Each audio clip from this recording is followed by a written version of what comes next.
युवकांनी प्राचीन ज्ञानापासून प्रेरणा घेऊन नव भारत घडवावा. राज्यपाल जिष्णुदेव वर्मा. राज्यपालांच्या उपस्थितीत चतुर्वेद राष्ट्रीय वेदशास्त्र पुरस्कार प्रदान सोहळा संपन्न. नाशिक. युवकांनी आधुनिक विज्ञानाचे शिक्षण, कृत्रिम बुद्धिमत्ता, नवीन तंत्रज्ञान आत्मसात करण्यासोबत प्राचीन ज्ञानापासून प्रेरणा घेत नव भारत घडवावा असे आवाहन राज्यपाल जिष्णुदेव वर्मा यांनी केले. महर्षी गोदावरी वेद विद्या प्रतिष्ठान नाशिक आयोजित चतुर्वेद संमेलन तथा राष्ट्रीय वेदशास्त्र पुरस्कार सोहळ्यात ते बोलत होते.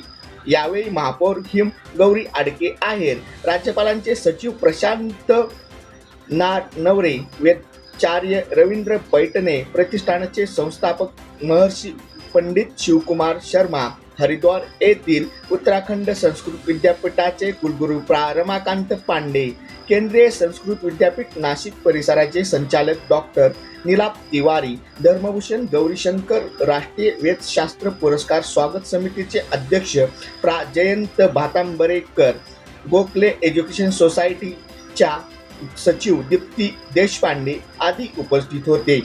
राज्यपाल श्री वर्मा म्हणाले की युवकांनी आपली संस्कृती समजून घेण्यासोबतच जागतिक दर्जाचे शिक्षण घ्यावे. राष्ट्रीय शैक्षणिक धोरण 2020 या दिशेने एक महत्त्वाची संधी उपलब्ध करून देते. आधुनिक विज्ञान आणि प्राचीन भारतीय ज्ञान परंपरा यांचा समन्वय भारताला अधिक सामर्थ्यवान बनवू शकतो. महर्षी गौतम गोदावरी वेद विद्या प्रतिष्ठान समर्पण भावाने वेद परंपरेच्या संरक्षण व संवर्धनाचे कार्य करीत आहे.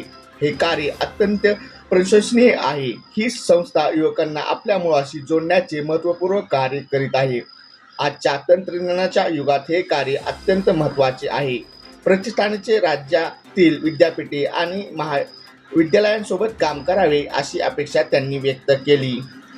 नीलप तिवारी यांनी यावेळी आपले मनोगत व्यक्त केले. केंद्रीय संस्कृत विश्वविद्यालयाचे नाशिक येथे केंद्र सुरू होत असून यासाठी राज्य शासनाने जमीनही उपलब्ध करून दिली आहे. या केंद्रामुळे नाशिकमधून वेदाच्या अभ्यासाची नवी पिढी निर्माण होण्यास मदत होणार असल्याचे त्यांनी सांगितले. कुलगुरू पांडे यांनी आपल्या मनोगतात नाशिक ही धार्मिक, ऐतिहासिक, पौराणिक नगरी असून नाशिकचे महात्म्य लक्षात घेऊन या ठिकाणी संस्कृत विद्यापीठाचे केंद्र सुरू होत असल्याचे सांगितले. संस्कृत विद्यापीठामुळे ज्ञान आणि विज्ञानाची सांगड घालून वेदशास्त्राचा प्रचार व प्रसारासाठी नवी पिढी पुढे येण्यास मदत होणार असल्याचे ते म्हणाले. महापोलीस रॅपिड न्यूजसाठी जयंत थोरात, नाशिक.